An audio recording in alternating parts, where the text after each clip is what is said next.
सदरुल मुदर्रिसीन यानी जामिया इस्लाहुल बनात के सदरुल मुदर्रिसीन हजरत मौलाना मुफ्ती मेहराज साहब से इंतहाई अदब के साथ दरखास्त करते हैं कि तशरीफ लाए और अपने तअस्सुरात से अस्सलामु अलैकुम व रहमतुल्लाहि व बरकातुहू व बिही नस्तईन अम्मा बाद। भाइयों बुजुर्गों, आज की ये महफिल, आज का ये जलसा, ये प्रोग्राम जो जामिया उम्मुल कुरा के तहत है और कारी लुक़मान दानिश साहब ने बहुत ही फिक्र तनमन धन से इस्लामपुर के नौजवानों के ताउन से, इलाका के दानिशवरों के मशवरे से इनेकाद किया है। बहुत खुशी हो रही है इस प्रोग्राम को देख करके, इस जलसे को देख करके। तासुरात के लिए मुझे कहा गया है खुतबा पढ़े मौलाना, बात करे मौलाना, तारुफ कराए मौलाना, तो मौलाना का वक्त चला जाता है। एक बात कहता हूँ, पर्दे में मेरी माँ बहनें बैठी हैं और बाहर से मेहमान तशरीफ लाए। मुफ्ती मजहर साहब हैं, माशाअल्लाह बेहतरीन खतीब हैं, और हज़रत मौलाना शमशाद साहब रहमानी, जिनको सुनने के लिए आपका दिल भी बेकरार है, कान भी बेचैन है, तो दिल को भी थाम लीजिए और कान को भी समाअत के लिए बाकी रखिए, नींद भी बाकी रह जाए।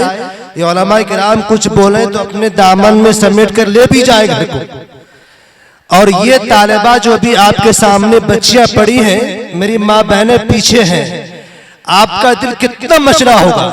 मेरी बेटी पढ़ रही है, चाची मेरी बेटी पढ़ रही है, नानी मेरी बेटी पढ़ रही है, और न जाने क्या वीडियो बने होंगे, उसके फोटो लिए गए होंगे, नानी के पास खबर गई होगी, खाला सुनी होगी, फूफू सुनी होगी, क्या दिल मचला होगा। वो मासूम जुबान से अल्लाह की वहदानियत बयान कर रही है और रसूल पाक सल्लल्लाहु अलैहि वसल्लम का नाम ले रही है। 10 मिनट का वक्त मिला है, एक बात कह देता हूं। और ये कहावत है, मर्द पढ़ा फर्द पढ़ा, औरत पढ़ी खानदान पढ़ा। एक मर्द पढ़ता है वो अकेला पढ़ता है, फर्द का मतलब अकेला पढ़ता है। और ये हमारी बच्चियां, ये हमारी माएँ, इनके अंदर वो दीनी तालीम आ जाए, वो हया का पर्दा आ जाए, वो जज्बा ईमानी आ जाए, तो याद रखिए दुनिया की पूरी ताकत एक तरफ हो सकती है। और ये मेरी बेटियों की ताकत है, जो ईमानी ताकत है, वो हिल नहीं सकती है। एक मुस्कान थी और वो उन जालिमों के सामने ठहर गई कि तुम मेरे पल्लू को नोचोगे, तुम मुझे ललकारोगे, मैं ईमान वाली हूं, मैं ईमान वाले घर में पैदा हुई हूं, तुम मुझे ललकार नहीं सकते। ख्वाजा कुतुबुद्दीन बख्तियार काकी रहमतुल्लाह अलैह का वाकया मुख्तसर सुनाता। मेरी माँ बहनें पीछे बैठी हुई हैं। जब बेटा पैदा हुआ ना, तो माँ बाप ने मशवरा किया कि क्या करें, और हम लोग क्या करते हैं, मोबाइल दे देते कि देखो और टाइम पास कर लो, टाइम पास करो, ताकि माँ को फुर्सत मिल जाए और बच्चा मोबाइल में लगा रह जाए तो माँ कुछ काम कर ले। वाह माँ वाह, क्या माँ है, कैसी माँ है आप है। तो ख्वाजा कुतुबुद्दीन बख्तियार काकी रहमतुल्लाह अलैह का नाज़िम जलसा साहब 2 मिनट चाहूंगा आपका। हाँ जज़ाकल्लाह। डर लगता रहता हम लोगों को भाई। जी जी, चूंकि माशाल्लाह सब मायनाज जो है, आप लोग शायर हैं, अल्लाह आप लोगों को सलामत रखे कि वक्त निकाल करके यहाँ तशरीफ लाए हैं। बहुत खुशी हो रही है, चूंकि लुक़मान दानिश साहब बेहतरीन खुद शायर है माशाल्लाह, और नजर झपकी पीछे देख लिया कि मेराज बैठा है, तो मेराज का ही दिया ना, खुद मेराज में है माशाल्लाह। तो बख्तियार काकी रहमतुल्लाह अलैह का मुख्तसर वाकया सुनाऊंगा, बात खत्म कर दूंगा कि माँ और बाप मशवरा कर रहे हैं, बेटा बोलने के लायक हो गया है, क्या किया जाए। माँ की प्लानिंग, माँ की सेटिंग, उनकी तरबियत का अंदाज मेरी माँ बहने सुना है। आपकी तकरीर अलग शुरू होगी, अपनी तकरीर को बंद कर लीजिएगा, सुन लीजिए। तो माँ कहती है, मेरे प्यारे शौहर, मेरे जहन में एक प्लान है, और वो ये है कि मैं अपने बच्चे को संवार लूंगी, तरबियत दे लूंगी। माँ का पहला गोद मदरसा, पहला मदरसा माँ का गोद ही होता है। तो माँ ने कहा कि मैं तरबियत दे लूंगी, कहा वो कैसे? कहा मुझ पर छोड़ दीजिए। नेक माँ होना तो उससे अंबिया पैदा होते हैं, नेक माँ होना तो सहाबा पैदा होते हैं, माँ नेक हो तो ऐसे अकाबिर उलमा पैदा होते हैं। वो बतन पाक होना चाहिए, माँ का चरण पाक होना चाहिए, आपकी तरबियत आला होना चाहिए ताकि निराली औलादे पैदा हो। तो माँ ने कहा कि प्लानिंग ये है, मैं कर लूंगी, मुझ पर छोड़ दीजिए। कहा ठीक है, मैं बाहर का काम करता हूँ, तुम घर में हो। तो बच्चे को सिखा दिया, मकतब में दिया और मकतब से पढ़कर आते मुख्तसर तो यही कहते माँ की नमाज पढ़ लीजिए, अल्लाह से मांग लीजिए, हमें अल्लाह भी रोजी देता है, आपको भी अल्लाह रोजी देगा। तो माँ ने कहा क्या करूं फिर? तो माँ नमाज पढ़ती, बेटा भी नमाज पढ़ता, फिर अल्लाह से बच्चा मांगता तुतली जुबान से, अल्लाह मैं मासूम हूं ना, मैं बच्चा हूं ना, अल्लाह मेरे माँ बाप को आप देते हैं, अल्लाह मुझे भी दीजिए ना अल्लाह। उस मासूम का अंदाज, वो तड़पना और वो कहना रब के सामने। फिर फारिग होता नमाज से तो माँ कहती जाओ तलाश करो ना।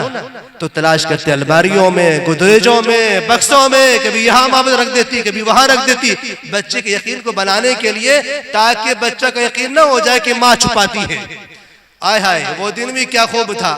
माँ किसी प्रोग्राम में थी, जलसे में आ गई होगी, पड़ोस में चली गई होंगी, किसी ने कहा कि जनाजे में चले गए, किसी ने कहा शादी में चले गए वगैरह जालिक। माँ कहीं चली गई, गफलत हो गया, वक्त चला गया, बेटा मकतब से आया, देखा माँ नहीं है। आप भी बच्चे होंगे ना, अपनी माँ को नहीं पाते होंगे तो आंसू छलक जाते हैं, अम्मी नहीं है, अम्मी नहीं है। बच्चे लगते रोने के लिए माँ को देख करके। आए देखा माँ नहीं है, अल्लाह मेरी माँ भी आज नहीं है। मुसल्ला बिछाया और मुसल्ला बिछाने के बाद तर्ज अमल देखिए बच्चे का, अल्लाह रोजाना मेरी माँ थी ना अल्लाह, मुझे खिलाती थी ना अल्लाह, आज मेरी माँ भी नहीं है अल्लाह, अल्लाह मेरी माँ भी नहीं है, अल्लाह तू ही खिलाएगा मुझे। माँ ने तरबियत दी थी, बच्चे के जहन में ये बात रच बस गई थी, जो दिमाग में बात बैठ गई थी, जो कुछ देता है अल्लाह देता है, मांगो रब से देगा रब ही। माँ की तरबियत आला थी, बच्चा निराला था, वो मुसल्ले पे बैठा है, तड़प रहा है, माँ नहीं है अल्लाह, आंख में आंसू है, हाय हाय। वो बच्चा उठता है, उठने के बाद जब देखता है, तलाशे करता है जगहों को, तो देखता है अलमारी में खाना पड़ा हुआ है, खाता है, खाने के बाद मजा आता है, सो जाता है। माँ जो वहां तकरीब में थी, किसी प्रोग्राम में थी, माँ बिलबिला रही है, अल्लाह मैंने बड़ी मेहनत की अल्लाह, अल्लाह मेरा यकीन टूट जाएगा अल्लाह, मेरा बेटा माँ अलग तड़प रही है, बेटा अलग तड़प रहा है। रब को जलाल आया और रब ने जो है वो खाना पेश किया है, बच्चा सो गया है, माँ आती है, देखती है बेटा सोया पड़ा है, थपकी दिया है, हाय हाय बेटा सोया है, मेरा लाल भूखा होगा ना, आज मैं नहीं हूं ना। माँ जल्दी जाती है, किचन में खाना बनाती है, तैयार करती है और तैयार करके तशरीफ लाती है और फिर बच्चे को उठाती है, बेटा खा लो ना। तो मासूम बच्चा कहता है, बख्तियार काकी रहमतुल्लाह अलैह, जिसके दिल्ली में आज भी कुतुब मीनार है ना, कुतुब मीनार ऐसे देखते हैं आंख फाड़ करके, उन्हीं का है, आंख फाड़ कर देखिएगा आप, वही कुतुबुद्दीन है, ख्वाजा कुतुबुद्दीन बख्तियार काकी रहमतुल्लाह अलैह, वो कुतुब मीनार उन्हीं के नाम पर है। तो फरमाते हैं माँ थपकी दी है, बच्चा उठा है, बेटा खा लो ना। हाय हाय वो बच्चा, अम्मा खाया हूँ, खाया बेटा, अम्मा बहुत लजीज था, बहुत प्यारा था, बहुत मजा आया। माँ सजदे में गिरती है कि रब तूने इस गुनहगार की लाज रख ली है कि मैंने तेरी वहदानियत को इसके दिमाग में बिठाया है कि जो देता है रब ही देता है, जो होता है तुझसे ही होता है। अल्लाह तेरी शराख्त हो गई है, तेरी पहचान हो गई है। ऐ मेरी माँ बहनों, बताओ कि वो कौन माँ थी, वो कौन माँ थी? वो माँ थी जिसने अपने औलाद को वक्त का बुजुर्ग और वक्त का वली बनाया और रहती दुनिया आज तक उसको बख्तियार काकी रहमतुल्लाह अलैह के नाम से जानती है। आज ये उम्मुल कुरा है और यहाँ तालिबात पढ़ती हैं। बहुत थोड़े दिनों में लुकमान दानिश साहब ने माशाअल्लाह बड़ी मेहनत की है और इनके साथ जो हमारे रफाका जिनका नाम लिया गया उन लोगों ने बड़ी मेहनत की है। इतने कम दिनों में इदारा कायम करना, इदारा को चलाना, ये पिलडान की रौनक, ये जलवा, फिर उलमा किराम को इकट्ठा करना, सबके लिए हदिये तोहफे का इंतजाम करना, खुली बात है करना, ये कम बड़ी बात नहीं होती है। और एक बात है, बिहार के मुसलमानों, दिल खैराबादी यहाँ बैठे हुए हैं, जब पढ़ रहा था मेरे को उस्ताद मिरकात में पढ़ाऊं, मैं मऊ में मजबूत पढ़ाऊं, बिहार का खूंटा करके रखा हूं जी। तो मुख्तसर ये है कि मेरे एक उस्ताद है मौलाना कलाम साहब तशरीफ लाए, तो उन्होंने यहाँ का देखा रौनक, तो कहा क्या खूब बिहार है, क्या खूब बिहार है। मैं वहां भी ले गया, बच्चों की तालीम देखी, बहुत खुश हुए। तो उन्होंने एक बात कही बिहार वालों कि हमारे यहाँ जो सियासत होती है ना वो बाहर गलियारों में होती है, बिहार वाले तुम्हारे जो सियासत होती है ना घरों में होती है, घरों में। मतलब समझे बात को? लुकमान मौलाना साहब बन गया, लुकमान कारी साहब बन गया। अगर ये फतूर जहन में है मुसलमानों तो याद रखो अल्लाह से आपकी दूरी है, याद रखो अल्लाह से इनाद है। अल्लामा इकबाल रहमतुल्लाह ने कहा था, मैं कुर्तुबा गया, मैं गर्राता गया, हिंदुस्तान के मुसलमानों सुनो सुनो, तुम अपने ताल्लुकात को इन दीनी इदारों से जोड़ो, इन उलमाए किराम से जोड़ो जो बुरियां पर बैठते हैं, ताकि तुम्हारे अंदर जो बचा खुचा ईमान है बाकी रख सके। वरना याद रखो हिंदुस्तान की सरजमीन में, हिंदुस्तान की सरजमीन में ऐसे ही रह जाएगा जैसे कि लाल किले हैं, जाए मस्जिदें हैं और आगरा का ताजमहल है, निशानियां रह जाएगी, तुम्हारा नाम निशान मिट जाएगा। जरूरत इस बात की है, जरूरत इस बात की है मेरे दोस्तों, मेरे भाइयों, मेरे बुजुर्गों, मेरी माँ बहनों, अपनी बच्चियों को दीनी इदारे से जोड़े। यहाँ दीन की तालीम भी है, दुनिया की तालीम भी है, या साइंस भी है, या टेक्नोलॉजी भी है, कंप्यूटर भी है, सिलाई भी है, सारी चीजों से आपके बच्चियों को आरास्ता पैरास्ता किया जाता है। लिहाजा अपने बच्चों को यहाँ जोड़े। और मैं मुबारकबाद पेश करता हूँ इस्लामपुर के बाशिंदों के लिए और यहाँ के तमाम लोगों के लिए जिन्होंने जान से, माल से, जुबान से जिस तरह ताउन किया है। अल्लाह आपके ताउन को बेहद कबूल और मंजूर फरमाए और मुल्क कबूल मंजूर फरमाए। आमीन। वस्सलामु अलैकुम व बरकातहू।